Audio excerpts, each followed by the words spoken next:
বাবুদের মুখ থেকে শুনেছিলেন। উনি বলেছে যে এখানে এসেছে নাকি হলদার মণিভূষণ প্রামাণিক, উনি হচ্ছে রেডিও কি দূরদর্শন। এই লক্ষ্মীও কিন্তু কম নয়। এই লক্ষ্মী মেদিনীপুরে বর্দাবাড়ে এনার এখনো বাড়ি।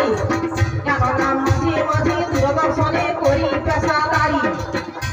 ওই শোনো ওই এখনো শোনো মণিভূষণ আপনারে জানাই। কেননা তোমার সহজ যেতে অল্পে শোনো আমি আপনারা সবাই এই মণিবাবুর কাছ থেকে নিয়ে নেবেন। কি এই যে আমার মা সরস্বতী আছে, মা সরস্বতী কয় প্রকার এবং ওই মা সরস্বতীর কাছে যে বীণা রয়েছে ওই বীণার জন্ম কোথায়। কেননা এইখানেতে মণিবাবু প্রশ্ন উত্তর দিয়ে যাবে। কেননা এইখানেতে মণিবাবু প্রশ্নের উত্তর দিয়ে যাবে। কেন তুই সমাজ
বাল্যকালে মেয়ে বিয়ে দেবে না, মাগো বাল্যকালে মেয়ে বিয়ে দেবে না।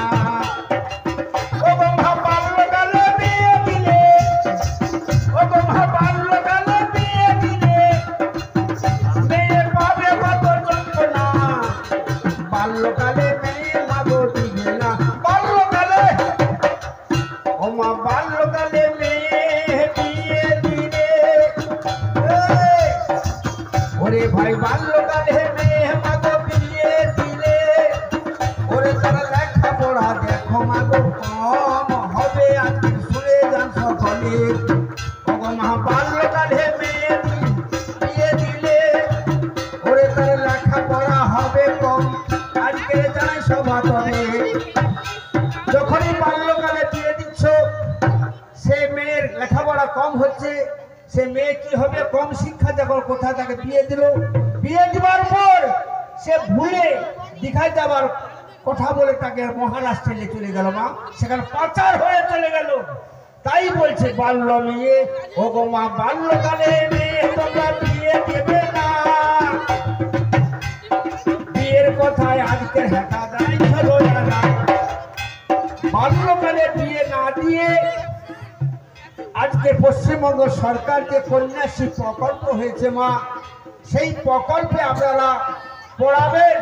সেই প্রকল্পতে পড়ালে মেয়ে যখন 18 বছর বয়স হবে তার বিয়ের জন্য মা 25,000 টাকা পাবে এবং সেই মেয়ে চাকরি পাবে। মেয়েরা যখন চাকরি লেখাপড়া শিখবে মেয়েরা চাকরি পাবে। কি চাকরি? মায়েদেরকেও স্কুল মাস্টার কেউ পাবো, কেউ ডাক্তার। আমাদের মায়েদেরকেও স্কুল মাস্টার কেউ পাবো, ডাক্তার ওই আমার জন্ত্রী থেকে মন্ত্রী এখন ও গো মা জন্ত্রী থেকে মন্ত্রী এখন ওই আমার রাষ্ট্রপতি হচ্ছে মা গো দেখুন না বাল্যকালে মেয়ে বিয়ে দেবে না বাল্যকালে আরেকটি বিপদ কি 11 বছরের মেয়েকে যদি মা 12 বছর ছেলেকে বিয়ে দাও মা বিয়ে দিবার 15 দিন পরে দেখবে সে মেয়ের গর্ভবতী হয়ে গেছে হবে কিনা বলুন আজকাল কলিযুগে বিয়ে দিবার পরে মা তো 15 দিন 1 মাস পরে গর্ভবতী হয়ে গেছে যখন হাসপাতালে সেই মেয়ে প্রসব করবে প্রসব করতে পারবে না তো কম যদি এতটা ছেলে হবে ছোট ছেলে হবে ছেলে হোক আর মেয়ে হোক কম যদি ছেলে হবে কম যদি ছেলে হলে সে ছেলে বাঁচবে ওরে কম যদি ছেলে হবে আমি তার বলছি না গো ভাবে ভাবে ওরে ভাই কম যদি ছেলে হবে আমি তার বলছি না গো ভাবে ভাবে আর যে ছেলে বিয়ে করেছে সেও ছেলেও তো কম যদি চলতে পারে না মায়েদের কাছে আমার অনুরোধ মনি বাবুর এই নিবেদন শুনো গো ভগ্নীগণ ও গো মা মনি বাবুর এই নিবেদন শুনো গো মা ভগ্নীগণ সমস্ত মেয়েদের 18-র নিচে কেউ বিয়ে দিবে না আর এবছর পেপারে দেখলাম বাবা আমার পূর্ব মেদিনীপুরে প্রায় 250 থেকে 300 মেয়ে বাবা 14-15 বছর বয়সে সব পালিয়ে গেছে বিয়ে হয়ে গেছে অমুক হয়েছে এবছর আমাদের মেদিনীপুরে সবচেয়ে বদনাম হয়ে গেছে তাই আপনাদের কাছে বলছি ছেলেদের বয়স হ্যাঁ 21-এর উপরে আর মেয়ের বয়স দাদা 18-র উপরে যেমন হয় নিচে দিবেন না আমাদের হলদিয়াতে মাগো 100 থেকে 150 মেয়ে সব 13 বছর 14 বছর তো পালিয়ে যাচ্ছে সব পালিয়ে যাচ্ছে আমার একটা ঢোল ছিল সে আজকের ভয় আসেনি সে ঢোলালার একটা মেয়ে দাদা বছর 14 বয়স আর একজন গান করতে তাকে দিয়ে দিচ্ছে ওখানে আমাদের দুর্গাচকে মহিলা ডাক্তার বক্তৃতা দিচ্ছে কোন মেয়ে যদি 14 বছর 15 বছর বয়সে বিয়ে দেয় এই রুল দিয়ে তাকে ঢোলওয়ালা পাশে আমি বলি দাদা গোপাল স্যার তোমাকে বলে না যে বিয়ে দিয়েছে সে বলে দাদা আমি তো দিয়ে শাসন গোপালকে যদি ধরে মা তো আমাকেও ধরবে এক ভয় বলিনি তাই আপনাদের কাছে যে আমাদের মুখ্যমন্ত্রী মমতা বন্দ্যোপাধ্যায় কন্যাশ্রী প্রকল্প দিয়েছে সব ছেলে মেয়েরা সব মেয়েরা ভালোভাবে পড়বে শিক্ষা সমাজ সচেতন হবে তাই বলছি মনে বাবুর এই নিবেদন শোনায় গো মা ভগ্নীগণ তোমরা কন্যাশ্রী প্রকল্প ও মা করবে এখন কে ওরে ভাই করবে এখন আমি ও মা শুরু করছো লয় না বাল্যকালে মেয়ে বিয়ে দেবে না বাল্যকালে মেয়ে বিয়ে দেবে না ওরে ভাই বাল্যকালে মেয়ে বিয়ে দিলে ওরে ভাই হবে কতই যন্ত্রণা ও মা পাবে কতই যন্ত্রণা বাল্যকালে মেয়ে বিয়ে দেবে না